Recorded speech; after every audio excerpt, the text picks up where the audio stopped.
drunk, drunk, drunk, drunk, drunk, drunk, drunk, drunk, drunk, hammered drunk, drunk, drunk, drunk, drunk, drunk. Drunk Trade of the Week. So our listeners with steel traps up top might recall that last week I mentioned I was going to be featured in this week's Drunk Trade of the Week because I had myself a little Friday afternoon trade frenzy a couple of weeks back, and it led to a series of trades that I'm very interested in getting the public's perception on, yours included, Dustin. So Jake, before we get going, is this all the same team? This is all the same team. This is all from the same league. It's a 12-team dynasty, super flex, tight end premium league. It's one of my favorite leagues. And the first one that went down, I initiated this. Can I cut you off for 1 second? Just ask one more clarifying question. Yeah. Do you consider your team a contending team, or are you kind of in a rebuild mode? I don't know. I think it's become more apparent after this series of trades. Okay. I do not know where I stand, and I'm flailing to grasp onto something that gives me direction one way or the other. Fair enough. So that combined with boredom, combined with ample alcohol, led to a 3-for trade here. Different teams involved besides my own, but the one that kicked it off was me, who had a lot of aging wide receivers on my team, say, you know what? I don't have much at tight end. I'm really desperate at the position. Let me go and grab a guy that I like, at least for this year, which was Tyler Higbee. So I sent this trade to the Tyler Higbee manager. I sent Brandon Cooks and Josh Wiley, who we just talked about on the AFC South preview episode. He's the rookie tight end for the Titans. I sent those two for Tyler Higbee. Dare you guess the kind of responses I got in the league chat on this first one, Dustin? I'm going to say you got roasted pretty hard on this, thinking you could have gotten more for Brandon Cooks than just Tyler Higbee, even without throwing in Josh Wiley. Yeah. Yeah. And in fact, the person I made this trade with, initiated it with, is Michelle Majuk, friend of the show. She said she would prefer Josh Wiley straight up over Tyler Higbee. So she said, you basically gave me Brandon Cooks for free. Oof. I think that's an exaggeration, obviously, but it doesn't matter what I think. It matters what the person who I'm trading with thinks. And so, yes, I could have gotten a lot more.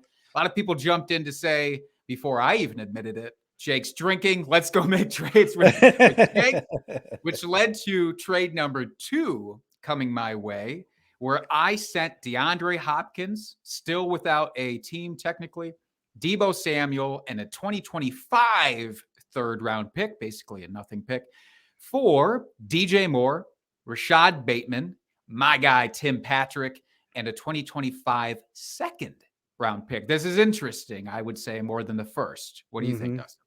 I like your side of this. Just at first blush, I really do. You're getting younger at the wide receiver position, and he picked up a 25 second, which is nice. Hopkins, he doesn't have a team yet. We know he's going to get signed somewhere. It's just a matter of time.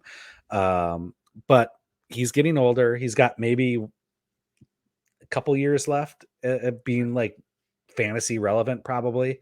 Maybe Deebo, 3. Yeah. And Deebo, he hasn't lived up to the hype since his big breakout season a couple years ago. I think he has that name value recognition. And then, like you said, the third is just kind of a throwaway piece. And you're getting young wide receivers, which is nice. I like DJ Moore and his situation, which we've talked about already. Rashad Bateman, I know you're big on him. And, remains to be seen in this new look Ravens offense here, what he's going to do. So I think, he's got good upside there. Tim Patrick, obviously we love him. He's got great upside when he's on the field. So yeah, I like that move overall. I'm glad to hear you say that because I felt the same way. I felt that this trade gave me a little bit better sense of direction. I thought, all right, let me get younger, get some of these guys. And we've had the Deebo Ayuk conversation so many times on this podcast. We know where we fall there. This led in directly to the last trade, which was sent to me, again, by a different team who really wanted DJ Moore.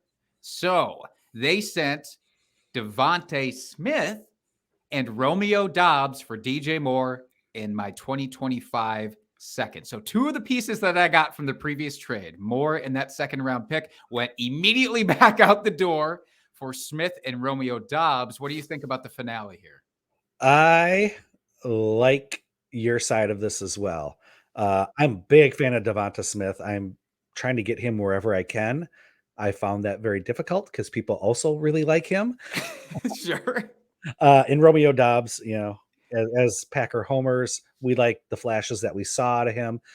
Yep. And if you're looking at it as a 1-for-1, it's DJ Moore for Devonta Smith.